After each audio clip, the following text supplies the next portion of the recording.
All right, today I'm going to show you how to fix a cold basement by adding 4 new vents. All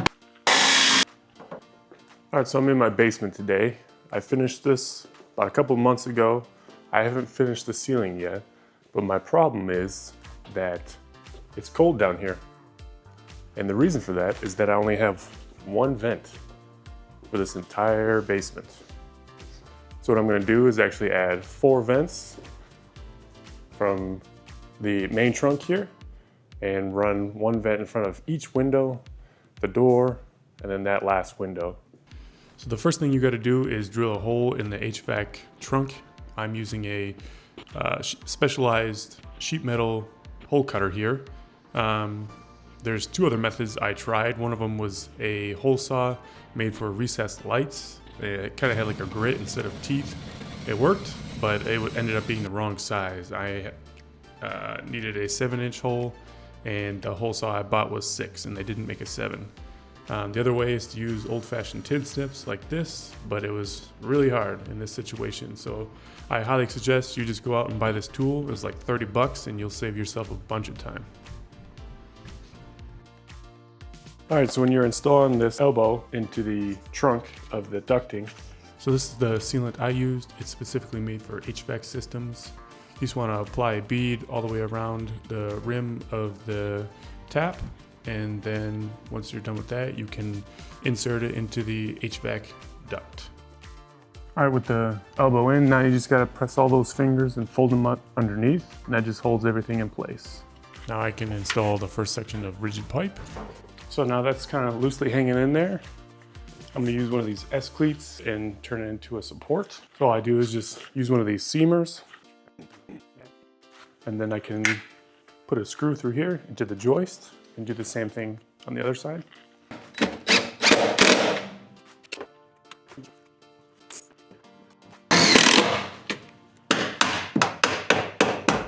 All right, now I can pull this duct tight to the elbow in there and then put a screw through it here. That way it doesn't fall out. I did this because I wasn't able to get screws or tape on the elbow where the pipe connected. So I didn't show this before, but when you get the rigid pipe, it comes as like a sheet unrolled. You need to connect the 2 seams. You just start at one end and kind of just work your way down. So this part, I'm just putting up the next section of rigid pipe before I go into the flexible ducting. I'm just adding 1 more support in the middle of the pipe. All right, when you're connecting these ducts together, you want to make sure they're nice and tight. And then you want to use some of this foil tape. Do not use duct tape. This is actually an aluminum foil that's made for ducting. And so you want to put the tape on first around the seam, and then put at least 2 screws in it, just like that. And so I just start wherever, making sure it's tight. And then I pull this backing off as I go around. Put 2 self-tapping screws in. This is what I'm using. So number 10s by 1/2 inch.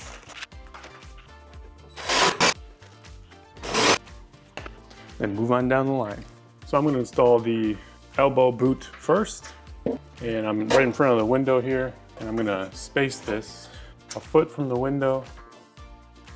And then when you're installing this, you got to make sure that the edge of this boot here sticks out enough to go through whatever your ceiling material is going to be. For me, I'm going to do 5/8 drywall and then some shiplap up here. So I need to get that measurement and then drop this boot down so that when I put the vent cover on there, it meets the boot without leaking a ton of air. So for me, my ceiling is going to be about 2 1/4 inches from the floor joist here. And so I basically need to match up this seam and drop it down so that this is going through all the ceiling material and then flush with the top of the ceiling. So now I'm going to install a flexible duct from the rigid pipe here to the boot, and what that does is absorb noise that's going in the boot and stops it from going through the pipe and transmitting into the rest of the house. All right, before I put up the flexible duct, I'm going to install some of this support strap about halfway between the flexible duct Now I can pull this duct over the strap and kind of support it as I work. I'm gonna use some zip ties to secure the flexible duct to the rigid pipe here. And so I'm gonna grab the inside here first. I wanna get it on there about 1 or 2 inches. And then I like to put 1 zip tie around that. And then I pull the insulation over and get another zip tie on that. Cut off the extra from the zip tie. Good to go. I gotta connect up the boot side here. And when you install this flexible duct, you wanna make sure that it's pulled really tight to the boot, because you don't want all these wrinkles and bends in the duct. That really kills the airflow. So you gotta make sure it's nice and straight. Grab 2 zip ties.